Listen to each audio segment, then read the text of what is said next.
May is Maternal Mental Health Awareness Month. If you've been around for a while, you know that maternal wellness is near and dear to my heart. If you listen to my story in episode 29, you won't be surprised to hear that I really wish I had been able to do more planning specifically around my mental health ahead of welcoming my children into this world. And this is exactly what I'll be talking about with today's guest. Kayce Hodos is a maternal mental health therapist and coach. Before we dive in, I just want to note that everything that Kayce shares today is intended to be educational and should not be considered medical advice. Hi, I'm Allison and Egidi, a pediatric sleep and wellness coach and a mom of two. I love to help parents find solutions. This is How Long Till Bedtime.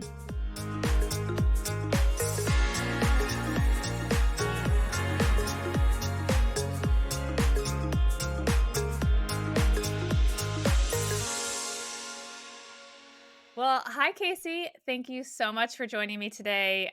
I like to consider myself a planner, but after struggling with postpartum anxiety, I realized that I had not quite done the ideal planning in that area ahead of welcoming my girls. And I didn't even do better the second time around. And I've heard this from a lot of my friends and clients who struggled that despite feeling like they were prepared, they weren't really prepared. So I'm really excited for us to tackle the topic of planning for your postpartum mental health journey. But before we dive in, I always like to ask my guests to briefly share what inspired them to pursue their vocation. Yeah. Well, hey, Allison, I'm happy to be here. Yeah, like motherhood basically inspired me. My own, deep, dark experience with postpartum anxiety just left me feeling blindsided. And I just was constantly saying, why is nobody talking about this? Like, why is nobody telling the truth about how hard this is?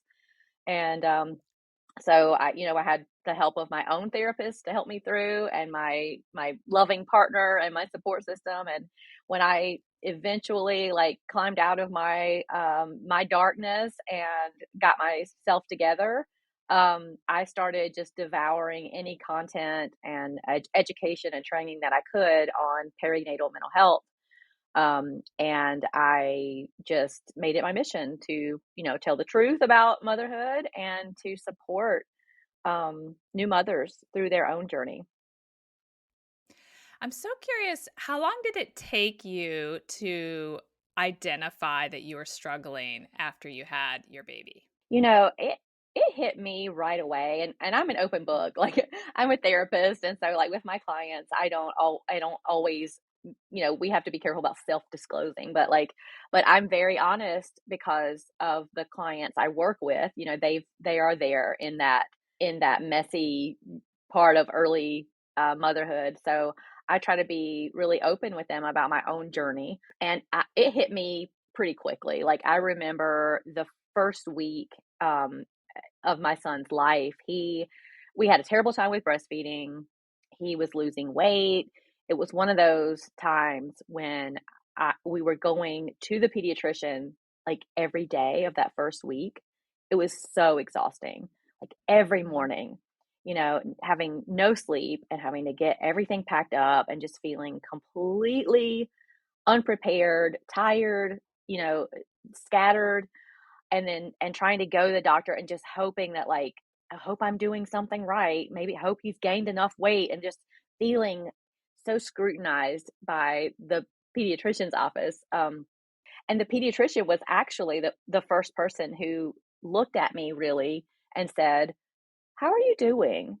And I was like, Mm. I guess I'm okay. This is really hard. I started mumbling something, and he was like, no, how are you really doing? And they did the screening, even way back then. That was 2012. So a lot has changed since then. But at the time, yeah. So it was like the first week that I felt like this is not what's supposed to be happening.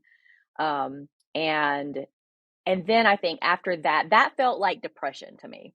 And it was probably combined, it was probably a little bit of the baby blues and a little bit of, a lot of different things, just being stressed out. Mhm. And then I think once my baby, I knew my baby was like gaining weight and eating enough, and I was gonna supplement with formula and like whatever, like I got that back on track. Then the anxiety really kicked in. And I Mhm. started just not being able to sleep when I had the opportunity to sleep, and that just led to more problems and just questioning everything in my head about what I should be doing to do it the right way, just googling nonstop about like the right way to sleep train and feed with formula versus breast, like beating myself about the breastfeeding and just anything and everything. Yes. Yeah, that's where the mom guilt, which I think is alive and well in all of us, and it just morphs throughout different seasons of Yes. parenting. But that's your kind of initial exposure out of the gate, and I too had nursing struggles and ultimately had to formula feed, and just immediately you feel like a failure, and Right. for I think I find with a lot of women I talk to, and by no means am I a therapist, but when you are someone who's a planner and analytical, you can really get in your own head. Like, where did I go wrong here? Clearly, I didn't plan correctly. And you're so analytical, you immediately think you're failing because you've done way too much reading online. And so it just compounds whatever is happening hormonally. And it's hard. I was curious when you noticed you were struggling because sometimes I think it's hard to see it within ourselves because again, we're overanalyzing like I should be able to do this. I need to get it together and it's hard. I never really admitted I was having a problem till I got out on the other side and I could look back and I thought, "Wow, I should have admitted I had a problem and I should have gotten help." But when I was in it, all I could think was, I should be able to do this. I planned for this. I wanted all of this. I need to do it. And I never really got the help that I should have had. So I'm always curious, particularly when it comes to a therapist who has training that the average mother does not have. I'm always curious if they can see it in themselves sooner than some of us can. Yeah, yeah. I do think I probably recognized that like something was off, maybe more so than a typical person. But I did, at that time, I did not have the perinatal mental health training. I had Right. training in treating anxiety and depression and diagnosing that, but not the very specific perinatal type. So I didn't really know much about that. And when like fast forward to like 2017, I think it was, when I took my first training through Postpartum Support International, um, that was very eye opening because I could really recognize then that like, whoa, that was totally me, and I felt so seen and heard for the first time in since my own struggle. So, yeah, it can take a while sometimes. And with perinatal mental health, a lot of times we're referring to this as postpartum anxiety, postpartum depression, but really it can happen at any point during pregnancy and up to the first year after childbirth. So that, Right. I learned that, in my training and thought, "Wow, yeah, that whole first year is really hard." So it's no wonder, you know? Yeah, it's funny you say that because and I've told this story before on another episode, but I realize again in hindsight, my anxiety started during pregnancy. And the doctor noticed it. I don't think he handled it in the best way, but in one of my visits with him, just the regular checkup during your pregnancy, somehow I went on this whole side tangent about my fear of getting Lyme disease and that I felt like I shouldn't be outside and that I was going to get Lyme disease. I can't even remember exactly what I did, but I went on this whole side tangent about Lyme disease, which now I realize Like, that was a completely now yes, there's Lyme disease in our area of the country, but I'd never had a tick on he asked, like, "Have you had a tick on you lately?" And I said, "No, I've never had a tick."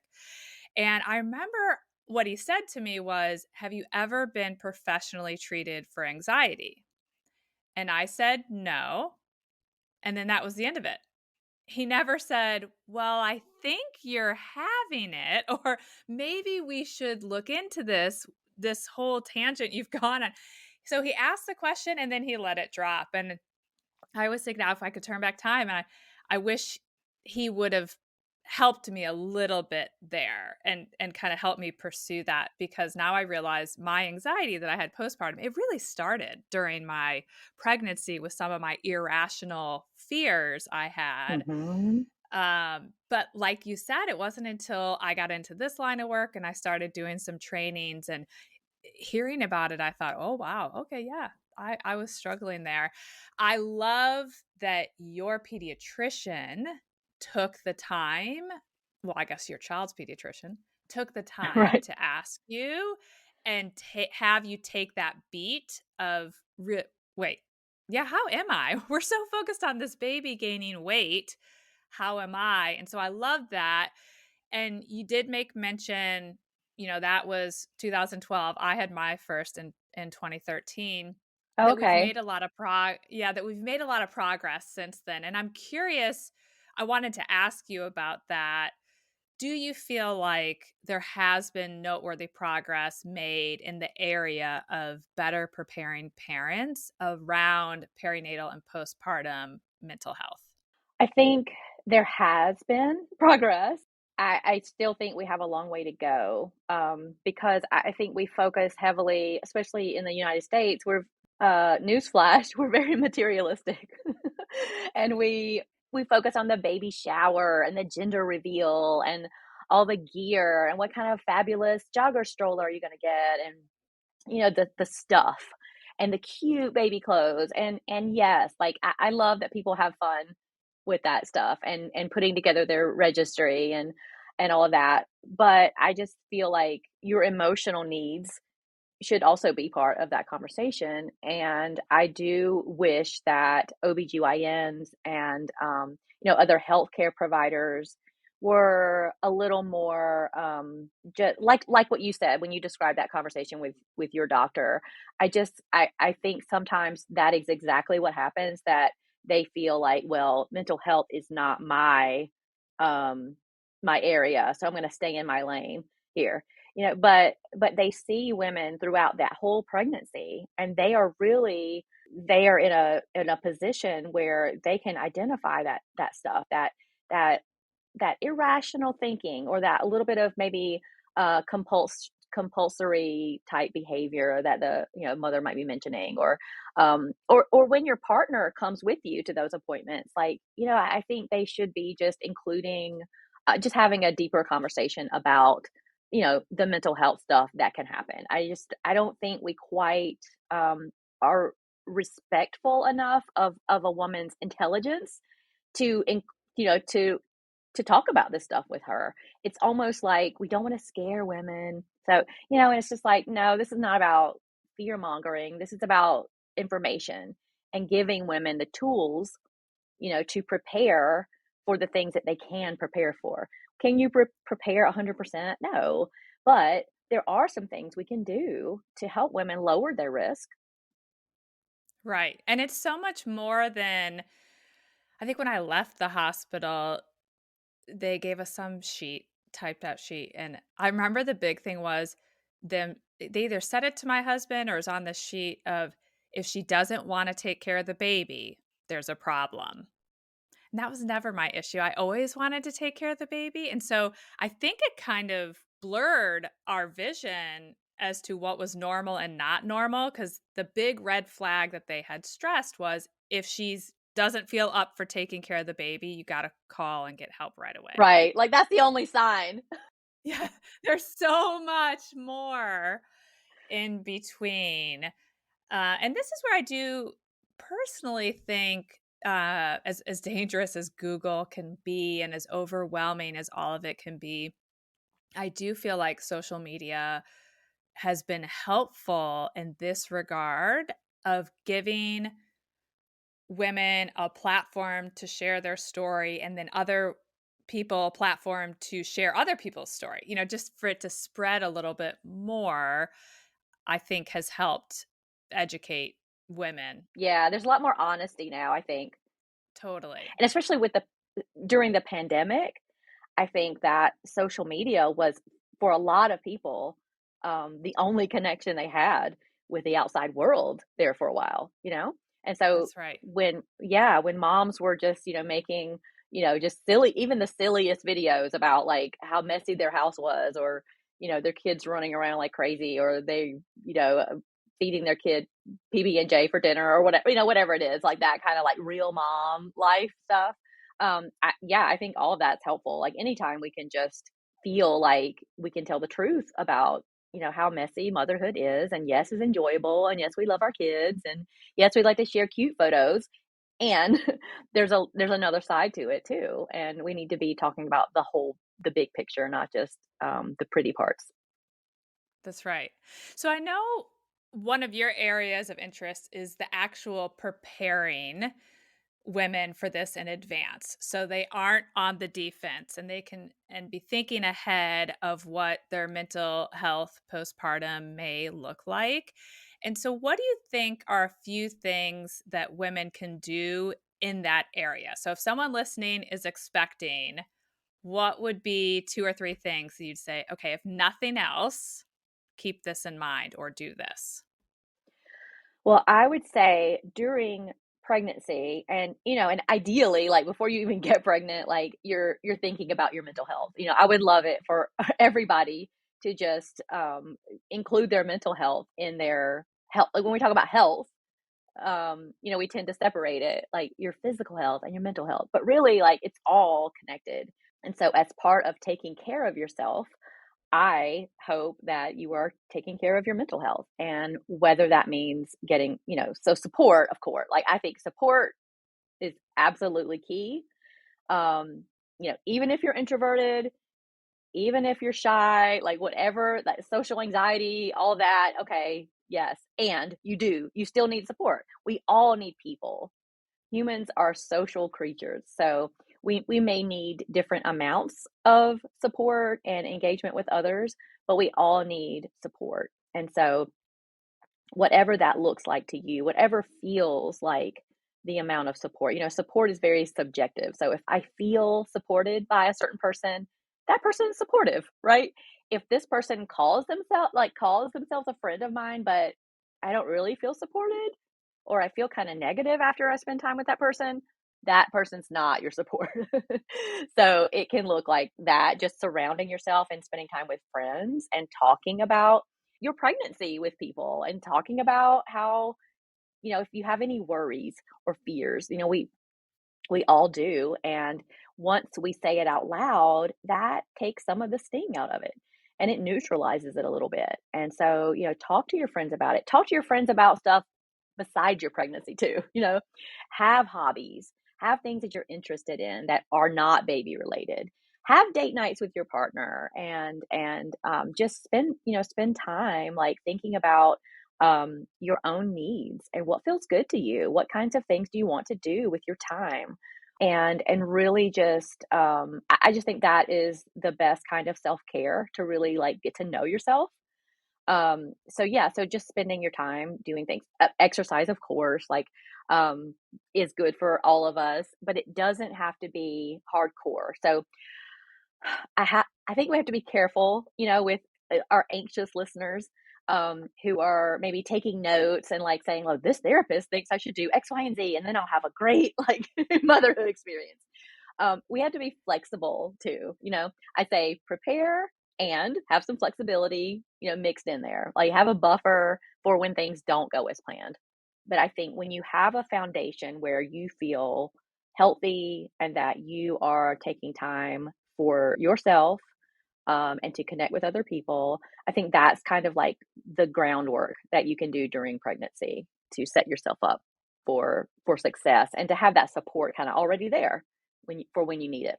So it sounds like you're saying it'd be good for people to have a strategy because all of that takes some support. So if you're saying, make sure you have time to go out and exercise, even if that for me at that time would have been going for a walk.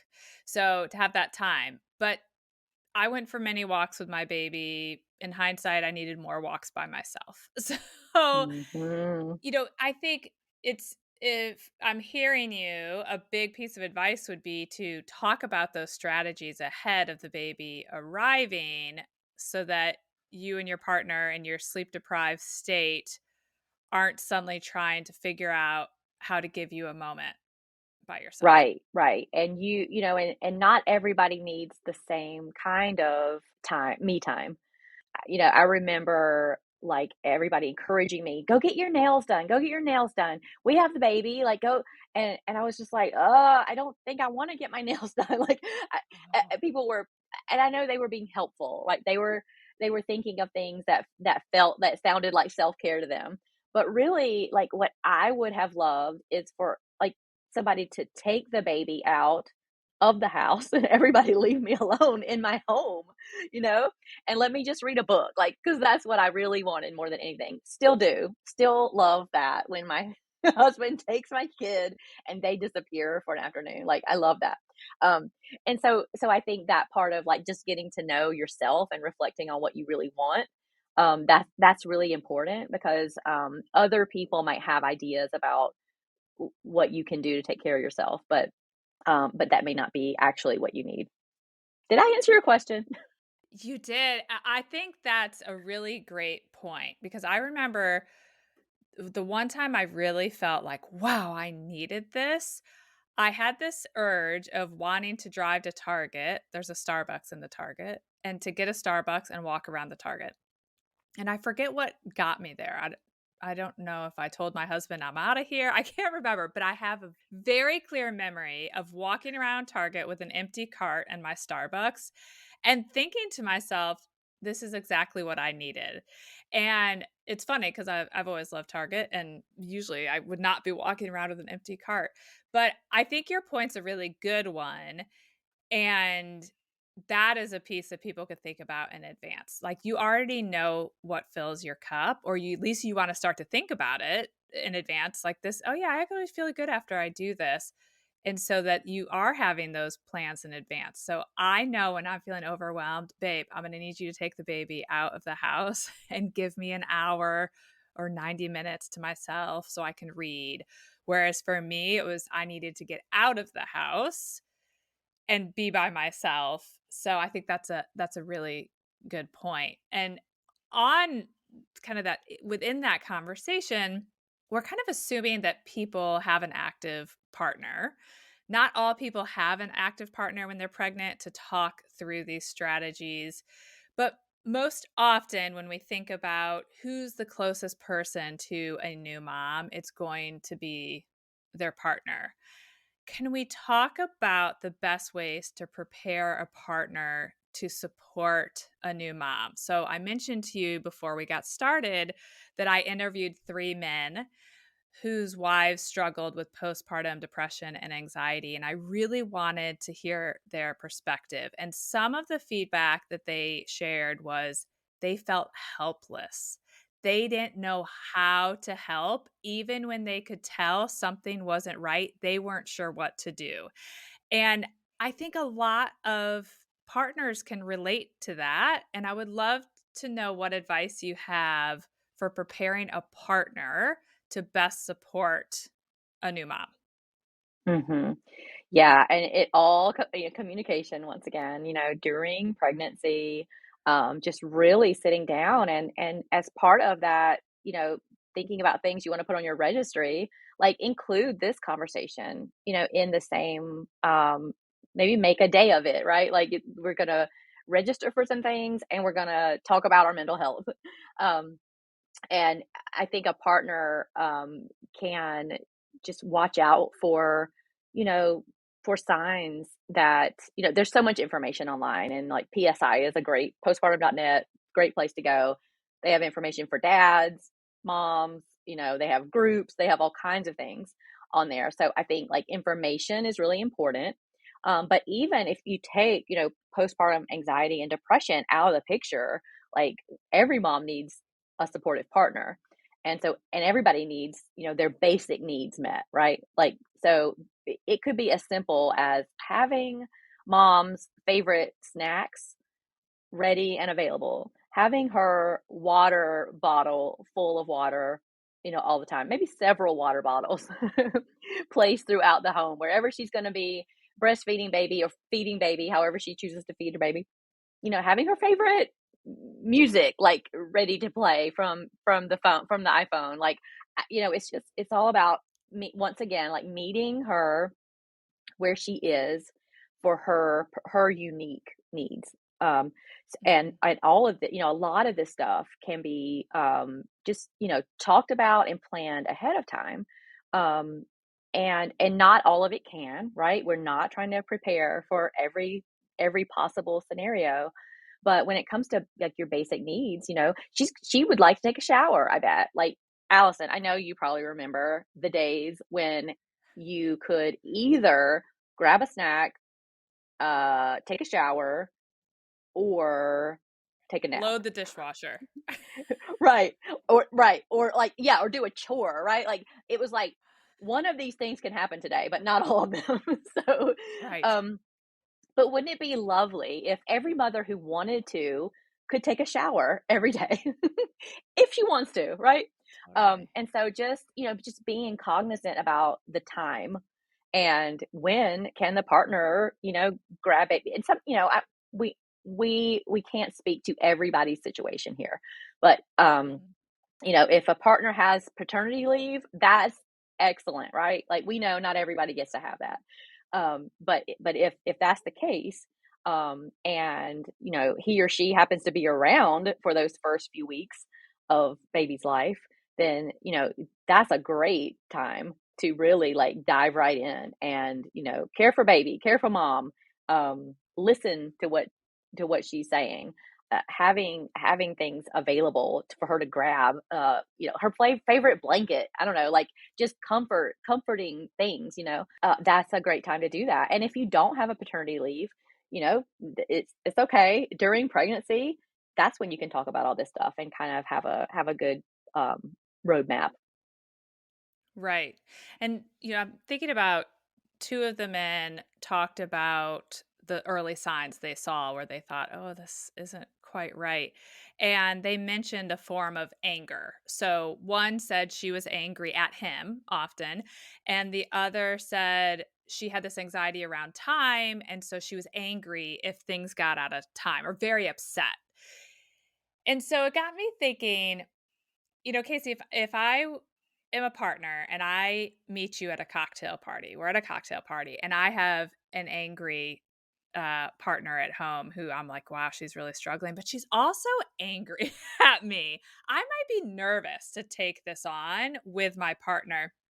And so I'm curious if I pulled you aside at the party and said, oh my gosh, so and so just told me what you do. And I'm really concerned about my wife. She seems very angry, and I'm worried she has postpartum anxiety or depression. What would you tell me to do? Hmm. I would ask first about if she's getting any sleep, because sleep is imperative, as you know. And I mean, if she's not, nobody's getting enough sleep, probably, right, during those first few weeks. But if she is sleep deprived, then that is going to make the rage, the anxiety, any depression, like any of those symptoms worse. So the first thing I would want to know is if she was getting enough sleep. Second, I would tell him to, to find her someone to talk to, like to talk to her about talking to somebody, and Mhm. to, because it's, he can be very supportive and communicate with her and listen, but she might need, a professional to go to really like unload a lot of this stuff. Um, because we can certainly expect partners to be supportive, but we can't expect them to be everything. And so I think that's where I would start, and I'd probably like give him like the PSI website that I've mentioned already, I think twice. um, And I would encourage them to maybe, go maybe attend like a new parenting group together. 'Cause I think there's so many resources that there's not just one way, to come at this. It really is about, calling in the locals, the actual support network that and then it's also, and finding other kinds of support, finding professional support, and just talking about things honestly and getting it out in the open because there's so much shame around this stuff. And I think that is one of the reasons why sometimes it does come out as rage because Mhm. we're just inside of our heads judging ourselves and maybe even perceiving other people as judging us too. And when you are in a sleep deficit, um, everything's worse. Everything's amped up. And so I just think it's really important to be just talking and checking on each other throughout those first few weeks, months, years. And when I think about that, deciding that you need help, whether you decide it on your own or your partner says, "Hey, I really think you need someone to talk to," then it's like, "Oh my gosh, it's one more thing on my mental load." So now you need me to go find someone to talk to, which is daunting in and of itself. And so if the partner wants to take on some of that load of looking into someone for their partner to talk to, would you start with the PSI website, or where would be a good starting point for a partner to get that ball rolling so it's just not one more thing on this new mom's checklist of now I have to find a therapist or someone to talk to? Yeah, I would say don't surprise her, with a list of therapists. Um, but so, consent is important. So, but starting that conversation, like, hey, like, I don't know, like maybe, if you ever thought about, you think talking to somebody who specializes in all this new mom stuff might be helpful.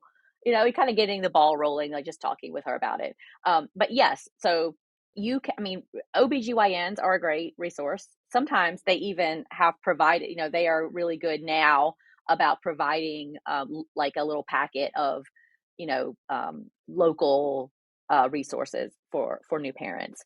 Not all of them, but but that, they could start there. If, it's important to feel comfortable wherever you're starting, because Mhm. yes, because you're right. It is intimidating to start the process of either encouraging somebody you love to get help or to start looking for somebody to talk to. It can be really overwhelming and just can feel frankly like threatening. Um so I say start with whatever feels most doable. Whatever Wherever you start, it's going to be scary, so let's just accept that it's not easy. There's no magic bullet for like making this process easy. So Mhm. what is the lowest lift type way to get started, right? And for some Mhm. people, that might be looking at a website. For other people, it might be calling their doctor. For other people, it might be contacting the pediatrician because, oh, the pediatrician is watching out for the baby, but maybe they're like adjacent to me so that they might have something to help me, but it feels maybe less threatening than going to your own doctor. Um, but there's so many ways to get started. There's even a national maternal mental health hotline now, which is amazing, that you can call or text at any time. Partners can, moms can. That's great. We should include that in the show notes. So I'd love to get that from you so we can include that for people in the show notes. Absolutely, absolutely. So, even that and that's not a crisis line. That's not a suicide hotline. There's that too. And certainly if you're feeling that way, then yes, call 911, call this hotline, like there are resources for those types of situations. But if it's just because like you're in the middle of the night feeding baby who will not go to sleep and you are just in a really dark place, there's somebody that you can talk to at that moment. And that's really important to consider that, like, no matter where you are, there's somebody who's out there. You don't have to do this alone. That's amazing to know about a resource like that.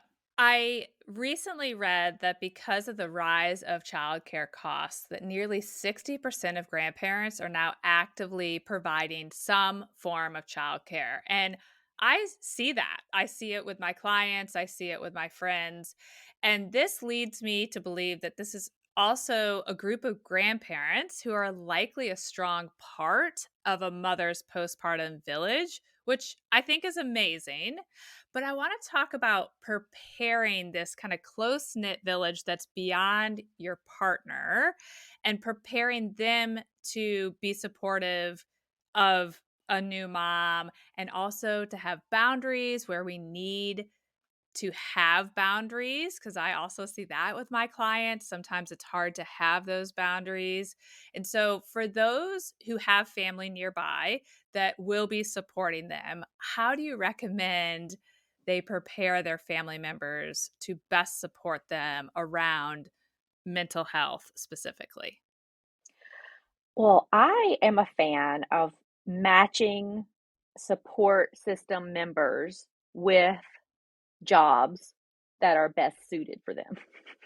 So, Aunt Susie might, really not care for cooking, a meal and dropping it off for you, but she absolutely loves your dog.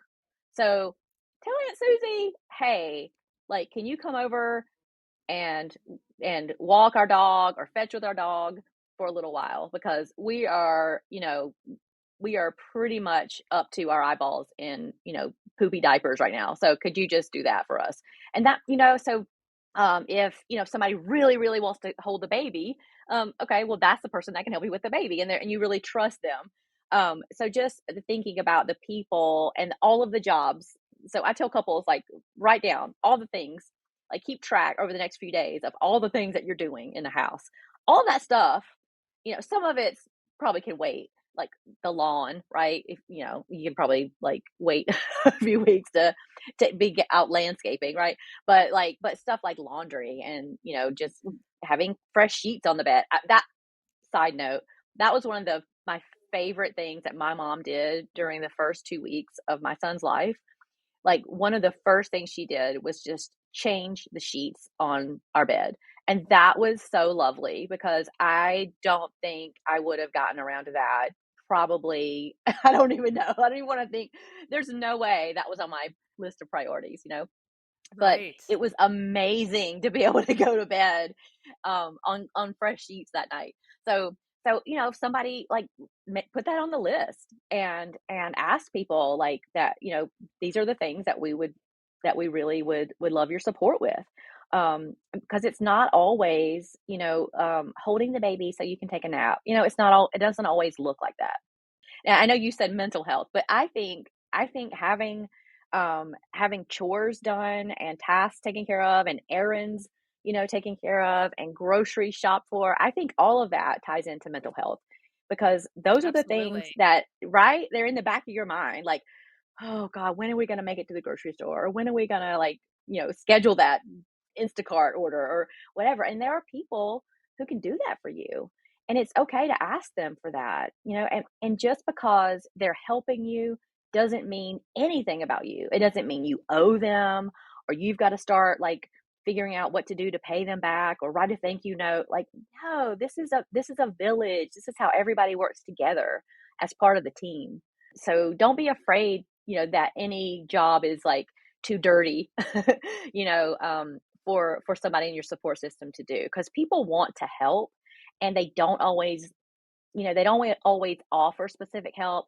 My mom is a very special kind of helper where she just went in there and she just found the sheets and changed them. Like, I didn't I don't really have to ask her, which is like, sometimes that's a problem. But there are other people in your support system who are just going to say like, well, let me know if you need anything, and that Right. is hard to know, like, what to say to those people. But hey, you can say, "Hey, I mean, how do you feel about just coming over and tidying up a little bit or running to the grocery store?" for a couple of things, or dropping off a meal in a cooler on the porch because I really don't feel like having visitors right now. Like that's okay too to ask for that. That is support. Right. Totally. I always, with new moms that I know or new moms in my neighborhood, I like to reach out and say, I'm thinking about you. I want to do something for you today. And I'll list some ideas, but I might say, Hmm. can I drop off a meal? Can I leave you a coffee on the front step? I give them several that would involve not actually having to see me. So, can I do this? And then Yes. I'll say, or if you want me to hold the baby while you take a nap, or if you want me to sit and have coffee with you, do any of these sound appealing? Because I want to do something. So, you tell me what it is. And I feel like by giving that variety, sometimes I'm able, I hope, to actually give them what they need, which sometimes I've had one friend that was like, "Can you just leave me a Starbucks on the porch?" I'm like, "Of course. Like if that's what will make you happy, the Starbucks is all yours." And I remember during my second pregnancy, my friend who has 5 kids, so she is well versed, but she said, "Hey, I'll pop over and visit you at the hospital." And I was like, "No, I love you to death, but I cannot because all I need to do is try to sleep as much as I can before I go home." And she was like, "Absolutely, 100%. Like, do that. Well, I'll check back in when you get home." So I do think that's another area that I'd love to hear your thoughts on is when we have some of these well-meaning family members or even friends, uh, the people in our village, when they're overstepping or they're trying to do something that they view to be helpful but doesn't feel helpful to you, I would love to know, do you have any particular language that you share with people or things that they can say that help them get the support they need without offending people who are trying to be helpful with good intentions? Okay. Here's more real talk, Allison. This is this is one of those things. It is not easy. It is terrifying. You're going to feel anxious and awkward. So let's just accept that confronting anything like this feels just very intimidating, right? And we can say everything, we can speak, we can practice, we can choose the right words, we can try not to offend. And if, and those people still might be offended, right? Because we don't really have a lot of control over that part. Whatever they take from us, they're going to take. So we have to like try to, of course, be respectful, but we don't need to carry around that burden that like we're going to hurt somebody's feelings, because it's not really about that. You are speaking up in order to get your needs met. So that's the first part. Um, and prevention, what was that saying? Prevention is worth a pound of cure or something like that. I think it was Ben Franklin that said that. But being proactive in this area can save you a lot of heartache. Um, and of course, if that doesn't happen, then yeah, we'll talk about addressing it. But on the part of like being like trying to prevent any of this stuff, I think that one of the best things to do is during that time, during pregnancy, while you're planning everything, while you're registering for all the stuff, put together, you and your partner talk about what do you envision those first maybe couple weeks of bringing baby home. Like, what do you want that to look like? What do you want to have visitors over? Do you want to just settle in as a little family unit for a while? And if whatever you decide is okay, because it's your life and you are starting off on this incredible journey with this tiny human. And if you want all the people around, all your family and friends, and having an open house, like go for it. But if you don't, there's nothing wrong with that. So I say, like, put together, it can be an email or a group text, any way, or you can actually like call people or say it to them in person at the baby shower or whatever you want to do. But communicate it somehow and express like that. Speaking for yourself, any of our listeners who've been through any kind of therapy or marriage counseling probably have heard the term I statements before. And so that's what we want to do. You're speaking for you. You're not saying to them, well, you guys can really be a little annoying sometimes. So we're going to ask that you just leave us the hell alone. We're not attacking anybody. We're just speaking up for us. So try to, make those statements. I using the I statement. So you could say, so we've decided that, when we bring baby home, we want to settle in just on our own for a couple of weeks before having any visitors over. So if you'd like to support us, please consider dropping off a meal in a cooler, sending us a restaurant gift card or a DoorDash gift card, or contributing to our fund for a postpartum doula. And these are some ways that would be really helpful. But we'll be in touch when we're ready to have you over to meet baby. Something like that. Of course, if you don't, if you're not proactive and you haven't done that, it's a little harder. But same kind of language. Speaking for yourself and saying like, actually, no, we're not going to have like what you did with your friend who wanted to come to the hospital.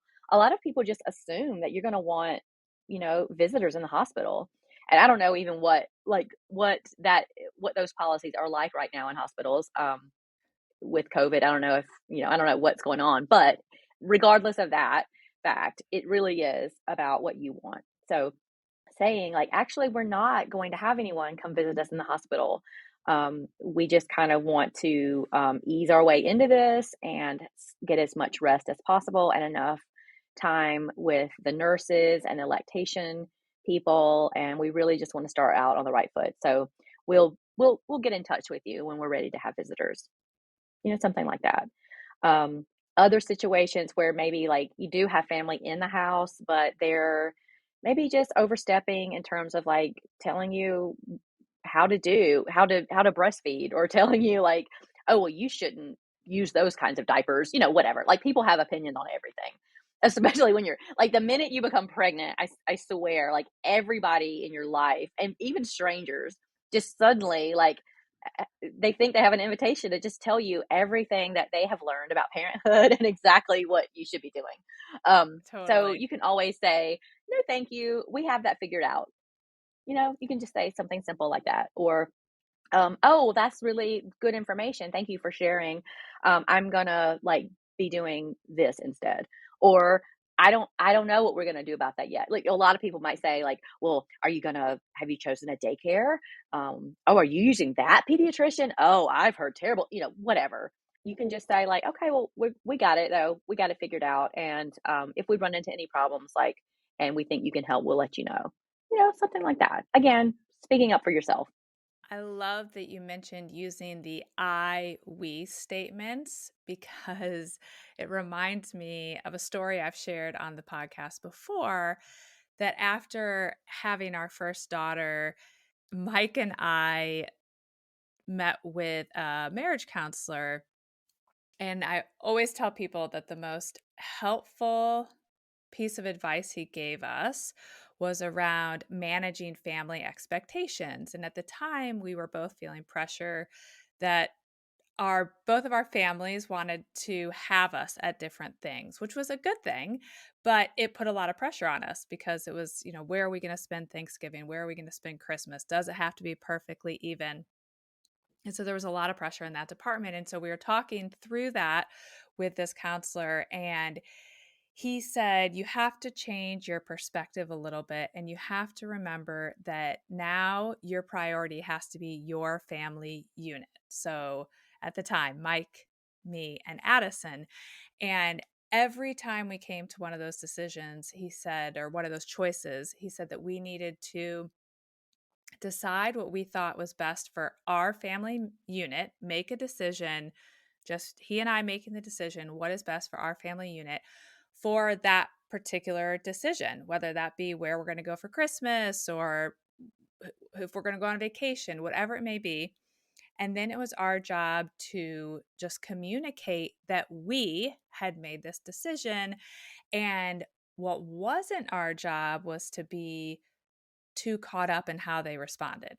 So their feelings or their reactions were not our problem, is basically what he had told us. So I love that you're suggesting taking that same approach when it comes to communicating the decisions that you have made for your family or what's most helpful for you during that postpartum time. Yes, right, and it was probably really scary the first time you did that, you put that into practice, but, like, the more you do it, you start to you start to feel empowered, and you start to feel like, "Okay, well, they may not like that, but it wasn't that bad," you just get used to it. It's a brain thing, like, our brains feel threatened by all kinds of things that aren't actual threats, and, instead of having a confrontational conversation, can feel like that. It can feel like a threat. It can feel like your brain is thinking, "We are about to die. A saber-toothed tiger is chasing us." But really, no, we're just having a conversation, with a nosy family member. And yeah, and the more you practice it, the more your brain catches on that like, "Oh, we survived that. We survived that conversation, and we survived that one, and that one." And then you just keep going. And I think that's the beauty of, that is one of the perks, I think, of motherhood is that you just start to speak up and advocate for your kid, and it kinda just I don't know, it gets easier as time goes on because you will have opportunity after opportunity to do that because there's always going to be somebody, saying something that you don't like or asking or giving their opinion where it wasn't, invited, and so the more you can speak up for yourself, the better off, like, you'll be, and sometimes you have to ask yourself too, like, "Well, what is the worst that will happen if I say this? What is the worst that will happen? Like, will that person, like, not be your friend anymore? Or will that if that person is a parent, are they going to, like, never speak to you again? You just had their first grandchild, so probably I think they're gonna be in the picture, Like, it might take some time and there might be some hurt feelings, but, like, what's the alternative? To not ever ask for what you need? And then, that's where resentment grows, and that's a whole other podcast, so Totally. So now another area I want to touch on is talking about the moms who either don't have family members nearby or maybe they do have members nearby, but they're not family members that are going to play a really active role in their postpartum support circle. So, what advice do you have for those women as they think about preparing for their postpartum experience when they aren't going to have that natural village to support them? it's so true, right? Like, we are so, spread out and isolated, in our modern lives, and so I don't even know I would probably say, like, most people may not have family nearby, but that doesn't mean you can't get support.